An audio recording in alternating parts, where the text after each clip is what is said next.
नमस्कार। Shri MD Karnawat high school Palanpur द्वारा चालता ऑनलाइन शिक्षण वर्गों में धोरण 12 कॉमर्सना सर्वे विद्यार्थी भाई बहनों स्वागत। आज विद्यार्थी मित्रों आपणे 7मु भाग 1 નું છેલ્લું અને 7મું ચેપ્ટર શરૂ કરીએ છીએ। ભાગીદારી પેઢીનું વિસર્જન નામના મૂળ તત્વો ભાગ 1 પ્રકરણ નંબર 7 ભાગીદારી પેઢીનું વિસર્જન થિયરિકલ ચેપ્ટર છે। આ ચેપ્ટરનું આજે આપણે લેક્ચર નંબર 1 શરૂ કરીએ છીએ। આ ચેપ્ટરમાંથી આ વર્ષ પૂરતું ઉદાહરણ નંબર 2 થી 9 નો સમાવેશ થતો નથી, એટલે ફક્ત પહેલા ઉદાહરણનો સમાવેશ થાય છે અને આ ઉદાહરણના સંદર્ભમાં આ ચેપ્ટરના સ્વાધ્યાયના દાખલા નંબર 7 થી 10 નો સમાવેશ થતો નથી। તમારા પાઠ્યપુસ્તકમાં વિગતો નોંધી દેજો। ઉદાહરણ નંબર 2 થી 9 અને સ્વાધ્યાયના દાખલા નંબર 7 થી 10 નો આ વર્ષ પૂરતો પાઠ્યક્રમમાં સમાવેશ થતો નથી, એટલે એ પ્રમાણે તૈયારી કરજો। એટલે ખૂબ નાનું ચેપ્ટર થઈ ગયું અને થિયરિકલ બાબતોનો અભ્યાસ આ ચેપ્ટરની અંદર કરવાનો છે, હિસાબી નોંધોનો અભ્યાસ કરવાનો છે। તો આપણે શરૂઆત કરીએ ભાગીદારી પેઢીનું વિસર્જન। સૌથી પહેલા આપણે આ નામના મૂળ તત્વો ભાગ 1 ના પ્રથમ ચેપ્ટરની અંદર ભાગીદારીની શરૂઆત અને બાકીના ચેપ્ટરોમાં ભાગીદારીના સંદર્ભમાં અભ્યાસ કર્યો। આ નામના મૂળ તત્વો ભાગ 1 નું છેલ્લું ચેપ્ટર ભાગીદારી પેઢીનું વિસર્જન। તો સૌથી પહેલા આપણે એ સમજીએ કે ભાગીદારીનું વિસર્જન અને ભાગીદારી પેઢીનું વિસર્જન આ બે વચ્ચે તફાવત છે, જુદા અર્થ ધરાવતા શબ્દો છે। તો ભાગીદારીનું વિસર્જન કોને કહેવાય એ પહેલા સમજો કે જ્યારે નવા ભાગીદારના પ્રવેશના કારણે કે કોઈ ભાગીદારની નિવૃત્તિના કારણે કે કોઈ ભાગીદારના મૃત્યુના કારણે ભાગીદારીમાં જે ફેરફાર થાય તેને ભાગીદારીનું વિસર્જન કહેવાય। દાખલા તરીકે એ અને બી બે ભાગીદારો હતા। સી નામના ભાગીદારની પેઢીમાં પ્રવેશ આવ્યો તો સી ને નફાનો ભાગ આપવો પડશે। એ અને ડી અથવા કાં તો એ અને કાં તો બી પોતાના નફાના ભાગમાંથી અમુક ભાગનો ત્યાગ કરશે। સી ને નફાનો ભાગ મળશે, સી લાભ મેળવનાર બનશે। એ અને બી અથવા એ અથવા બી ત્યાગ કરનાર બનશે। નવું પ્રમાણ 3 ભાગીદારોનું શોધવું પડે। તો નવું પ્રમાણ 3 ભાગીદારોનું શોધીએ એટલે એને કહેવાય ભાગીદારીનું વિસર્જન। નિવૃત્તિના સંદર્ભમાં x, y અને z 3 ભાગીદારો હતા। ધારો કે x નામનો ભાગીદાર નિવૃત્ત થાય છે અથવા મૃત્યુ પામે છે તો y અને z પેઢી ચાલુ રાખશે। y અને z ની પેઢીનું નવું પ્રમાણ નક્કી કરવું પડે। x ત્યાગ કરનાર બનશે, y અને z અથવા ફક્ત y અથવા ફક્ત z લાભ મેળવનાર બનશે। તો હવે y અને z નું નવું પ્રમાણ નક્કી થાય એને કહેવાય ભાગીદારીમાં ફેરફાર, અને આ ભાગીદારીમાં જે ફેરફાર થયો એને કહેવાય ભાગીદારીનું વિસર્જન। ટૂંકમાં વિદ્યાર્થી મિત્રો કે જ્યારે પેઢી બંધ થતી ન હોય, પેઢીનો ધંધો ચાલુ રહેતો હોય અને ભાગીદારો વચ્ચે નફા નુકસાન વહેંચણીનું પ્રમાણ બદલાય, ભાગીદારીમાં ફેરફાર થાય તેને ભાગીદારીનું વિસર્જન કહેવાય। ભાગીદારના પ્રવેશના કારણે ભાગીદારીનું વિસર્જન થાય, કોઈ ભાગીદારની નિવૃત્તિના કારણે કે કોઈ ભાગીદારના મૃત્યુના કારણે ભાગીદારીમાં જે ફેરફાર થાય એને ભાગીદારીનું વિસર્જન કહે છે। અને ભાગીદારીનું વિસર્જન થાય તો મિલકતો અને દેવોનું પુનઃમૂલ્યાંકન કરી અને એની હિસાબી અસરો પુનઃમૂલ્યાંકન ખાતામાં આપવામાં આવે છે, જે આપણે ભાગીદારીના પુનર્ગઠનના ચેપ્ટરમાં ભણ્યા, પ્રવેશના ચેપ્ટરમાં ભણ્યા અને નિવૃત્તિના ચેપ્ટરમાં ભણ્યા પુનઃમૂલ્યાંકન ખાતું. હવે આપણે ચેપ્ટર જે ભણી રહ્યા છીએ ભાગીદારી પેઢીનું વિસર્જન ભણી રહ્યા છીએ, ડિસોલ્યુશન ઓફ પાર્ટનરશિપ ફોર્મ. તો ભાગીદારી પેઢીનું વિસર્જન કોને કહેવાય છે? તો એનો અર્થ આ પ્રમાણે આપી શકાય કે પેઢીનું અસ્તિત્વ કાયમ માટે મટી જાય. પેઢીનું અસ્તિત્વ કાયમ માટે મટી જાય તેને પેઢીનું વિસર્જન કહે છે. એટલે કે ભાગીદારી પેઢી પોતાનો ધંધો કાયમ માટે બંધ કરી દે અને બધા ભાગીદારો પેઢીમાંથી હિસાબો કરી અને છૂટા થઈ જાય, એને કહેવાય ભાગીદારી પેઢીનું વિસર્જન. એટલે પેઢીનું અસ્તિત્વ કાયમ માટે મટી જાય તેને ભાગીદારી પેઢીનું વિસર્જન કહે છે. અને ભાગીદારી પેઢીનું વિસર્જન થાય ત્યારે મિલકતો અને દેવોના નિકાલની હિસાબી અસરો આપવા માટે માલ મિલકત નિકાલ ખાતું બનાવવામાં આવે છે. એટલે આપણે આ ચેપ્ટર ભણી રહ્યા છીએ ભાગીદારી પેઢીનું વિસર્જન. એટલે એક આ મુદ્દો હતો ભાગીદારીનું વિસર્જન અને ભાગીદારી પેઢીનું વિસર્જન. ત્યાર પછી ભાગીદારી પેઢીના વિસર્જનની બે રીતો હતી. ભાગીદારીના વિસર્જનની બે રીતો, એક સામાન્ય વિસર્જન અને બીજું અદાલત દ્વારા કરવામાં આવતું વિસર્જન. સામાન્ય વિસર્જન, આ વિસર્જનમાં બધા ભાગીદારો પરસ્પર સંમતિ દ્વારા સમજૂતી કરી અને પેઢીનું વિસર્જન કરે છે.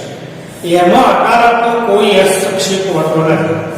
અને અદાલત દ્વારા વિસર્જન, એમાં કોર્ટ એટલે અદાલત દ્વારા પેઢીનું વિસર્જન કરવામાં આવે છે. ચોપડીની અંદર આ સામાન્ય વિસર્જન અને અદાલત દ્વારા વિસર્જનની થિયરિકલ બાબતો આપેલી છે કે કદાચ કોઈ ભાગીદાર અસ્થિર મગજનો થઈ જાય, કોઈ ભાગીદાર પેઢીમાં કામ કરવા માટે અશક્તિમાન બને, અથવા કોઈ ભાગીદાર પેઢીના અહિતનું કાર્ય કરે, ધંધાના અહિતનું કાર્ય કરે, કોઈ ભાગીદાર પેઢીની શરતોનો ઈરાદાપૂર્વક ભંગ કરે, પેઢી સતત ખોટ કરતી હોય, તો આવા સંજોગોમાં અદાલત દ્વારા પેઢીનું વિસર્જન કરી દેવામાં આવે છે. થિયરિકલ બાબતો પુસ્તકની અંદર સરસ રીતે આપેલી છે. હવે આપણે સમજીએ વિસર્જન વખતે હિસાબોની પટાવટ અંગે કાનૂની જોગવાઈઓ.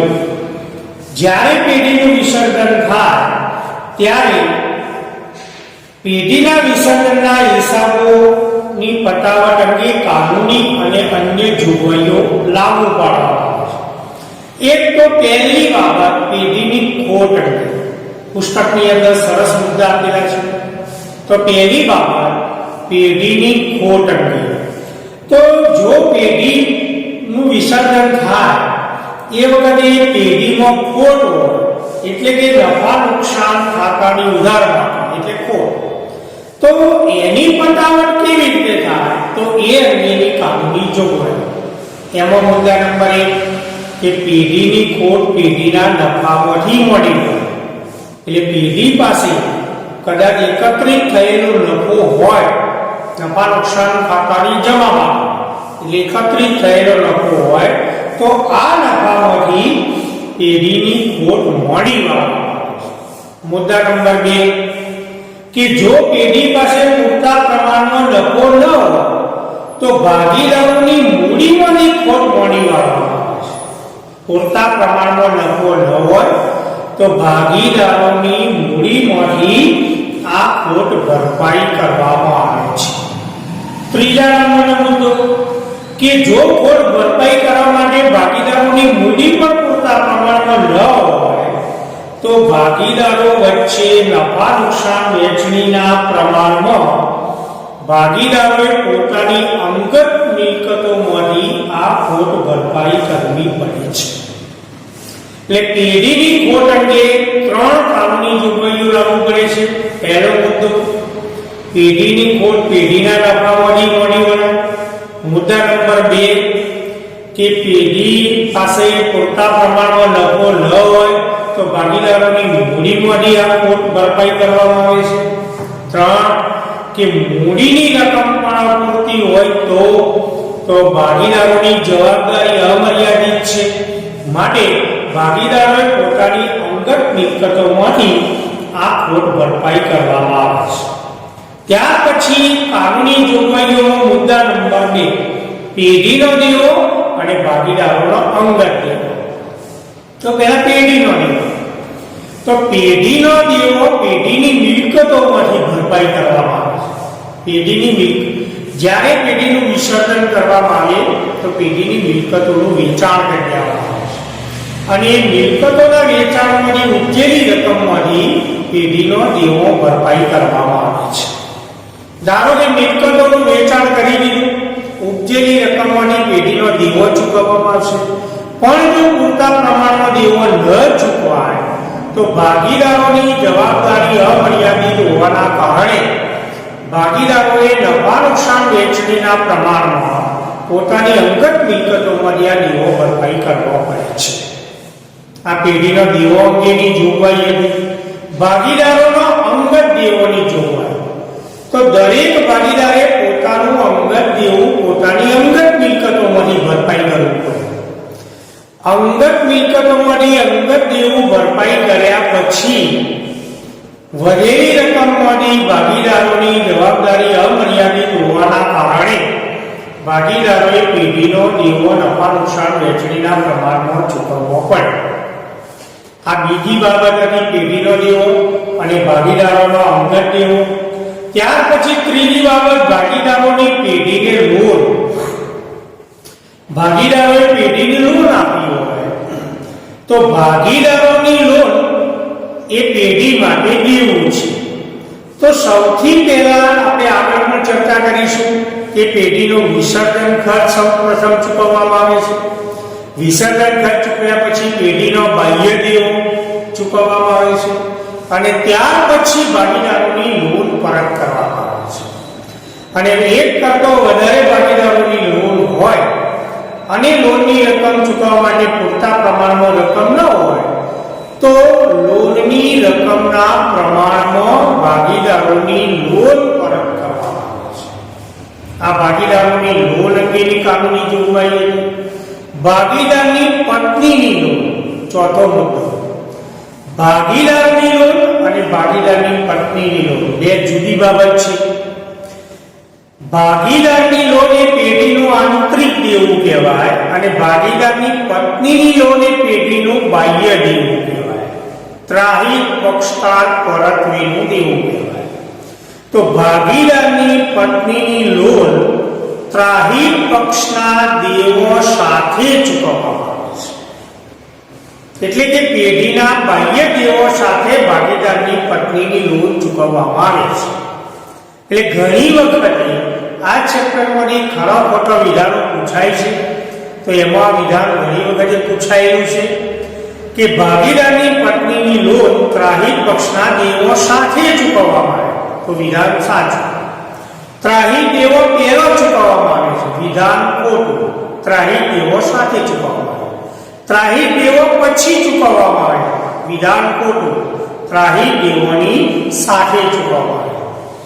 કોઈ ભાગીદારની પત્નીએ પોતાના પિયર પક્ષ તરફથી મળેલી રકમ એટલે કે સ્ત્રીધનની રકમ, સ્ત્રીધનની રકમમાંથી પેઢીને લોન આપી હોય તો એ પેઢી માટે બાહ્ય દેવું ગણાય. ત્રાહિત પક્ષકાર પરત્વેનું દેવું કહેવાય અને ત્રાહિત પક્ષકારના દેવો સાથે આ ભાગીદારની પત્નીની લોન ચૂકવવામાં આવે છે. પણ કોઈ ભાગીદારની પત્નીએ પોતાના પતિ પાસેથી નાણાં મેળવીને પેઢીને લોન આપી હોય તો એ પેઢીનું આંતરિક દેવું કહેવાય. ત્રાહિત દેવો ચૂકવ્યા પછી ભાગીદારની લોન તરીકે આ રકમ પરત કરવામાં આવે છે. ત્યાર પછીનો જોગવાઈનો મુદ્દો નંબર 5, ભાગીદારોની જવાબદારી. ધોરણ 11 ની અંદર વાણિજ્ય વ્યવસ્થા વિષયમાં ભાગીદારી વિષયનો થિયરિકલ બાબતોનો તમે અભ્યાસ કર્યો કે ભાગીદારી પેઢીના તમામ ભાગીદારોની જવાબદારી અમર્યાદિત છે. એટલે કે પેઢીનો દેવો પેઢીની મિલકતમાંથી ચૂકવાય, પણ જો પેઢીનો દેવો ચૂકવવા માટે પૂરતા પ્રમાણમાં રોકડ ન હોય તો દરેક ભાગીદારની જવાબદારી અમર્યાદિત હોવાને કારણે ભાગીદારોએ પોતાની અંગત મિલકતોમાંથી અંગત દેવો ચૂકવ્યા પછી નફા નુકસાન વહેંચણીના પ્રમાણમાં પેઢીનો દેવો ચૂકવવામાં આવે છે. એટલે કે ભાગીદારોની જવાબદારી અમર્યાદિત છે. ઓબ્જેક્ટિવ પ્રશ્નમાં પણ પૂછાય છે. ત્યાર પછીનો છઠ્ઠી જોગવાઈનો બહુ અગત્યનો મુદ્દો, પેઢીની મિલકતોની ઉપજની વહેંચણી.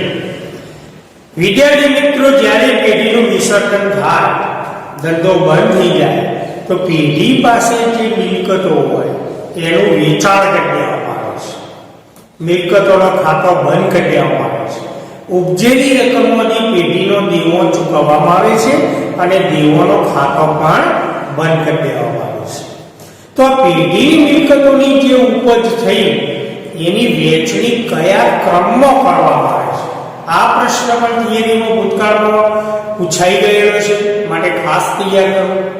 તો પેઢીની મિલકતોની ઉપજની વહેંચણી આ ક્રમમાં કરવામાં આવે છે, ક્રમાનુસાર. પરીક્ષામાં જ્યારે જવાબ લખો તો આ ક્રમસર મુદ્દા લખવા પડે. એમાં પહેલો મુદ્દો કે સૌ પ્રથમ પેઢીનો વિસર્જન ખર્ચ ચૂકવવામાં આવે છે. સૌ પ્રથમ પેઢીનો વિસર્જન ખર્ચ ચૂકવવામાં આવે છે. વિસર્જન ખર્ચ એટલે પેઢીનું વિસર્જનની કાર્યવાહી કરવા માટે જે ખર્ચ ચૂકવવામાં આવે તેને વિસર્જન ખર્ચ કહેવાય. એટલે પેઢીની મિલકતોની ઉપજમાંથી સૌ પ્રથમ વિસર્જન ખર્ચ ચૂકવવામાં આવે છે. મુદ્દા નંબર 2, વિસર્જન ખર્ચ ચૂકવ્યા બાદ પેઢીનો ત્રાહિત પક્ષનો દેવો ચૂકવાય. એટલે બાહ્ય પક્ષકારો પરત્વેનો દેવો ચૂકવાય. લેણદારો, દેવી હુંડી, બેંક ઓવરડ્રાફ્ટ, ભાગીદારની પત્નીની લોન, કારીગર નફા ભાગ ભંડોળ, આ બધો બાહ્ય દેવો કહેવાય. તો ત્રાહિત પક્ષનો દેવો ચૂકવવામાં આવે છે. ત્યારબાદ ત્રીજા નંબરમાં બાહ્ય દેવો ચૂકવ્યા પછી ભાગીદારની લોન ચૂકવાય. ભાગીદારે પેઢીને લોન આપી, પેઢીનું આંતરિક દેવું કહેવાય. તો બાહ્ય દેવો ચૂકવ્યા પછી ત્રીજો ક્રમ, ભાગીદારની લોન પેટે રકમ પરત કરવામાં આવે છે.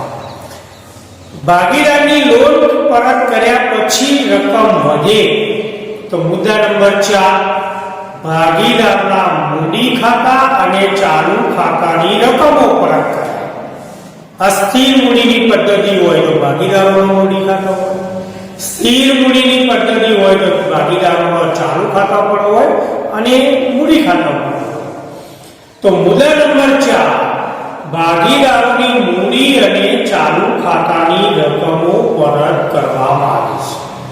મુદ્દા નંબર 5, છેલ્લો મુદ્દો, મૂડી અને ચાલુ ખાતાની રકમ પરત કર્યા બાદ પણ રકમ વધી તો એને મિલકતોનો વધારો કહેવાય, નફો કહેવાય.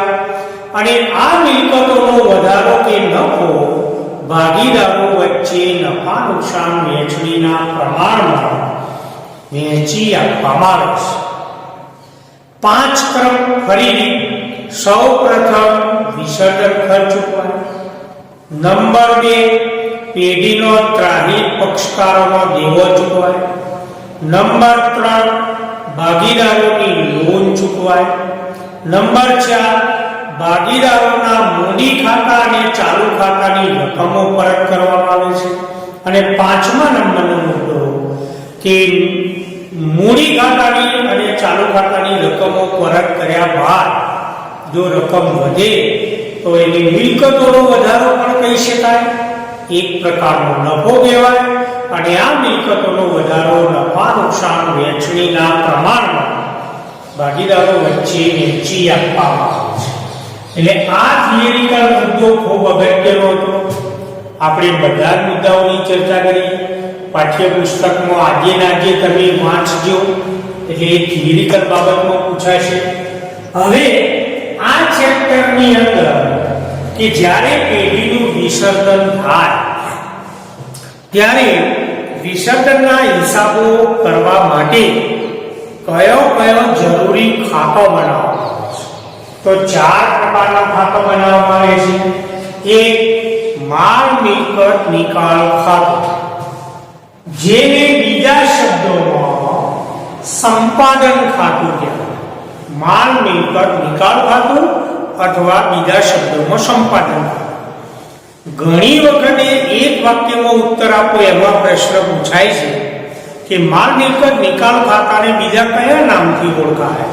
તો માલ મિલકત નિકાલ ખાતાને સંપાદન ખાતા તરીકે પણ ઓળખવામાં આવે છે.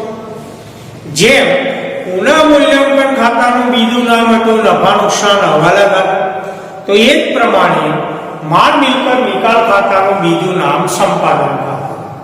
મુદ્દા નંબર 2 જરૂરી ખાતામાં ભાગીદારોની લોનનો ખાતો. કદાચ કોઈ ભાગીદારે પેઢીને લોન આપી હોય તો ભાગીદારોનો લોનનો ખાતો બનાવવામાં આવે છે. પણ જો ભાગીદારોની લોન ન હોય તો ભાગીદારોનો લોનનો ખાતો બનાવવામાં આવતો નથી. ત્રીજા નંબરમાં ભાગીદારોનો ચાલુ ખાતો અને મૂડી ખાતો.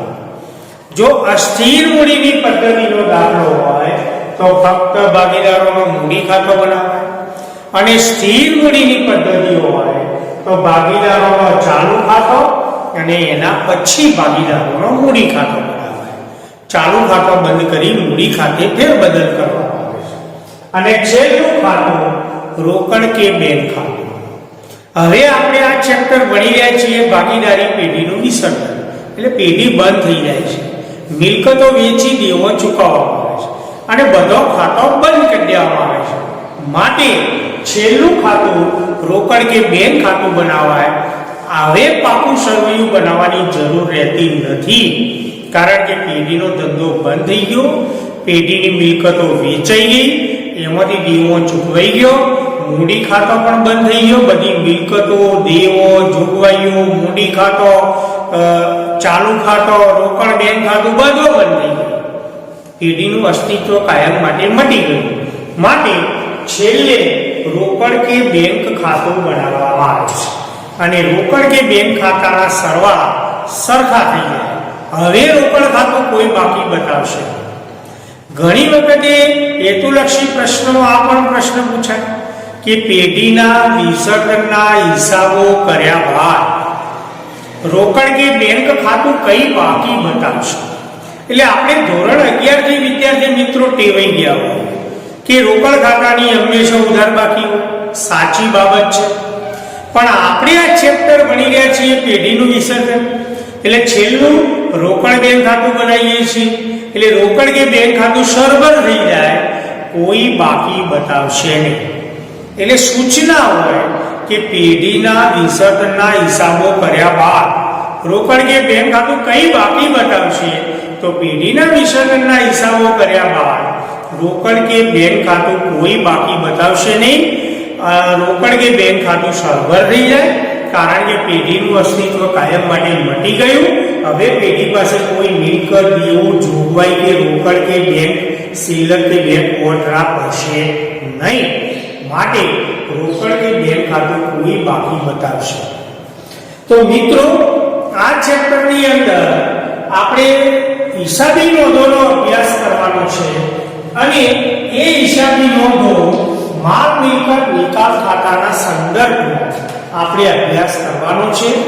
તો માલ મિલકત નિકાલ ખાતું પુસ્તકની અંદર દરેક હિસાબી નોંધો સમજૂતી સહિત પણ આપેલી છે અને પેજ નંબર 286 પર માલ મિલકત નિકાલ ખાતું નમૂના સહ આપેલું છે. તો એ નમૂનો તમારા ચોપડાની અંદર પહેલા આમ નોંધો લખજો અને પછી નમૂનો બનાવજો. આપણે દરેક હિસાબી નોંધની ચર્ચા કરીશું અને માલ મિલકત નિકાલ ખાતામાં ખતવણી કરીશું. આજે આપણે થોડીક માલ મિલકત નિકાલ ખાતાની ચર્ચા કરીએ. લેક્ચર નંબર 2 ની અંદર દરેક હિસાબી નોંધોની આપણે ચર્ચા કરીશું અને માલ મિલકત નિકાલ ખાતામાં એની ખતવણી કરીશું. એટલે આ હિસાબી નોંધો બોર્ડની પરીક્ષાની અંદર ફરજિયાત પૂછાશે. માટે આ બધી જ હિસાબી નોંધો વ્યવસ્થિત રીતે તૈયાર કરવી. તો આપણે શરૂ કરીએ થોડી થિયરિકલ બાબત માલ મિલકત નિકાલ. માલ મિલકત નિકાલ ખાતાને બીજા કયા નામથી ઓળખાય? રિયલાઇઝેશન એકાઉન્ટ કહેવાય અંગ્રેજીની અંદર. તો માલ મિલકત નિકાલ ખાતાને સંપાદન ખાતા તરીકે ઓળખવામાં આવે છે. હવે પહેલા એનો અર્થ સમજી લઈએ કે માલ મિલકત નિકાલ ખાતું એટલે શું, અથવા માલ મિલકત નિકાલ ખાતું ક્યારે બનાવે? તો પેઢીનું વિસર્જન થાય ત્યારે પેઢીની મિલકતો અને દેવોના નિકાલની હિસાબી અસરો આપવા માટે જે ખાતું બનાવવામાં આવે છે તેને માલ મિલકત નિકાલ ખાતું કહે છે. ફરીથી આ 3 શબ્દો ફરજિયાત લખવા પડે. પેઢીનું વિસર્જન થાય ત્યારે આ શબ્દોનો ઉલ્લેખ ફરજિયાત કરવાનો. પેઢીનું વિસર્જન થાય ત્યારે પેઢીની મિલકતો અને દેવોના નિકાલની હિસાબી અસરો આપવા માટે જે ખાતું બનાવવામાં આવે તેને માલ મિલકત નિકાલ ખાતું કે સંપાદન ખાતા તરીકે ઓળખવામાં આવે છે. પુનઃમૂલ્યાંકન ખાતાનો અર્થ આપણે ભણ્યા, એ અર્થ થોડો જુદો હતો. એનો અર્થ આવો હતો કે ભાગીદારીનું પુનર્ગઠન થાય ત્યારે, એમાં શબ્દ ફરજિયાત લખવો પડે. ભાગીદારીનું પુનર્ગઠન થાય ત્યારે પેઢીની મિલકતો અને દેવોના ફેરફારો નોંધવા માટે જે ખાતું બનાવવામાં આવે તેને પુનઃમૂલ્યાંકન ખાતું કે નફા નુકસાન હવાલા ખાતું કહેવાય. આપણે આ ચેપ્ટર ભણી રહ્યા છીએ ભાગીદારી પેઢીનું વિસર્જન. એટલે એનો અર્થ ફરીથી આ પ્રમાણે પેઢીનું વિસર્જન થાય ત્યારે પેઢીની મિલકતો અને દેવોના નિકાલની હિસાબી અસરો આપવા માટે જે ખાતું બનાવવામાં આવે તેને માલ મિલકત નિકાલ ખાતું કે સંપાદન ખાતું કહેવામાં આવે છે. ઘણી વખત એવો આ પ્રશ્નનું સ્વરૂપ બદલી પણ શકાય કે માલ મિલકત નિકાલ ખાતું શા માટે બનાવવામાં આવે છે? તો એનો જવાબ આ રીતે લખી શકાય, જવાબ એના એ પણ વાક્ય રચના બદલાઈ ગઈ કે પેઢીનું વિસર્જન થાય ત્યારે પેઢીની મિલકતો અને દેવોના નિકાલની હિસાબી અસરો આપવા માટે માલ મિલકત નિકાલ ખાતું બનાવે. હવે એના સંદર્ભમાં આપણે ચર્ચા કરીએ. માલ મિલકત નિકાલ ખાતું એ માલ મિલકત પ્રકારનું ખાતું છે. વ્યક્તિ ખાતું નથી, ઉપજ ખાતું પણ નથી. તો આ પ્રશ્ન પણ પૂછાઈ ગયેલો છે કે પૂછાવાયો છે કે માલ મિલકત નિકાલ ખાતું કયા પ્રકારનું ખાતું છે? તો માલ મિલકત નિકાલ ખાતું એ માલ મિલકત પ્રકારનું ખાતું છે. માલ મિલકત નિકાલ ખાતામાં પાકા સળિયામાં દર્શાવેલી રોકડ બેંક સિવાયની તમામ મિલકતોનો ખાતો બંધ કરી માલ મિલકત નિકાલ ખાતાની ઉધાર બાજુ ચોપડી કિંમતે લઈ જવામાં આવે છે. ફરીથી અગત્યનો મુદ્દો, પેઢીનું પાકું સર્વૈયું હોય, જવાબદારીઓ બાજુ, મિલકતો બાજુ. તો મિલકતો બાજુ તમામ મિલકતો દર્શાવેલી હોય તો એ મિલકતોમાંની રોકડ કે બેંક ખાતા સિવાયની બાકીની તમામ મિલકતોનો ખાતો બંધ કરી ચોપડી કિંમતે માલ મિલકત નિકાલ ખાતાની ઉધાર બાજુ લઈ જવાય. રોકડ બેંક ખાતું આપણે અલગ બનાવીએ છીએ, માટે રોકડ બેંક ખાતું બંધ કરવાની જરૂર નથી. રોકડ કે બેંક ખાતાની બાકી રોકડ કે બેંક ખાતામાં આવશે. પણ રોકડ બેંક ખાતા સિવાયની બાકીની તમામ મિલકતો એટલે કે જમીન, મકાન, વાહન, ફર્નિચર, યંત્રો, પાઘડી, પેટર્ન, કોપીરાઇટ, ટ્રેડમાર્ક, આ બધી વાસ્તવિક મિલકતો રોકડ શિલ્લક બેંક રોકડ શિલ્લક, બેંક શિલ્લક રોકડ ખાતામાં, દેવાદારો, આખર સ્ટોક, લેણી ઊંડી, અન્ય કોઈ પ્રકારનો સ્ટોક, આ બધી ચાલુ મિલકતો, આ બધી જ મિલકતોનો ખાતો બંધ કરી માલ મિલકત નિકાલ ખાતે લઈ જવામાં આવે છે. ચોપડી કિંમતે લઈ જવાય. માલ મિલકત નિકાલ ખાતાની ઉધાર બાજુ લઈ જવાય. હિસાબી નોંધ લેક્ચર નંબર 2 માં છે. એ જ પ્રમાણે પાકા સળિયામાં દર્શાવેલા તમામ દેવો અને જોગવાઈઓ, દેવો જોગવાઈઓ જવાબદારીઓ બાજુ હોય, જમા બાકી હોય, તો તમામ દેવો અને તમામ જોગવાઈઓનો ખાતો બંધ કરી માલ મિલકત નિકાલ ખાતાની જમા બાજુ ચોપડી કિંમતે લઈ જવાય. દેવો એટલે લેણદાર, બેંક ઓવરડ્રાફ્ટ, દેવી ઊંડી, ત્રાહિત વ્યક્તિની લોન, બેંકની લોન હોય, ફાઇનાન્સ કંપનીની લોન હોય, ચૂકવવાના બાકી ખર્ચા, તો આ બધા દેવો, જોગવાઈઓ, ગાલખાનામાં, દેવાદારો પર વટાવાના, તમામ જોગવાઈઓનો ખાતો પણ બંધ કરી માલ મિલકત નિકાલ ખાતાની જમા બાજુ ચોપડી કિંમતે લઈ જવાય. અનામતો, એકત્રિત નફો કે એકત્રિત ખોટ, એ આપણે ભાગીદારીના પુનર્ગઠનના ચેપ્ટરથી ભણી રહ્યા છીએ કે અનામતો, એકત્રિત નફો કે ખોટ એ ભાગીદારો વચ્ચે જૂના પ્રમાણમાં નફા નુકસાન વહેંચણીના જૂના પ્રમાણમાં વહેંચાય.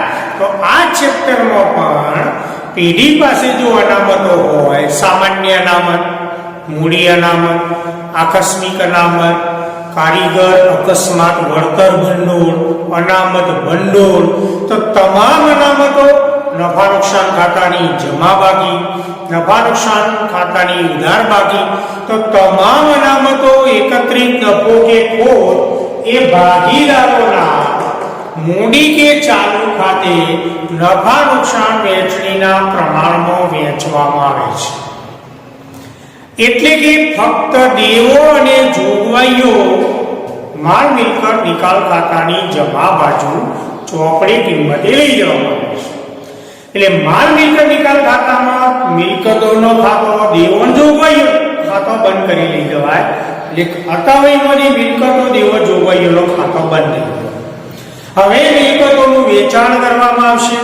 એટલે મિલકતો જશે, રોકડ આવશે, દેવો ચૂકવવામાં આવશે, તો રોકડ જાય છે, જોગવાઈઓ ચૂકવવાની હોતી નથી. તો હવે મિલકતોનું વેચાણ કરી ઉકેલી રકમમાંથી દેવો ચૂકવી દીધો, એટલે હવે કોઈ અસર આપવાની બાકી રહેતી નથી. તો હવે માલ મિલકત નિકાલ ખાતાના સરવાળા કરી અને નફો કે ખોટ શોધવામાં આવે છે. 11મા ધોરણથી ભણી રહ્યા છીએ કે માલ મિલકત નિકાલ ખાતાનો જમા બાજુનો સરવાળો વધારે હોય, ઉધાર બાજુનો સરવાળો ઓછો હોય, તો તફાવત ઉધાર બાજુ આવશે, જેને માલ મિલકત નિકાલ ખાતાની જમા બાકી કહેવાય, નફો કહેવાય.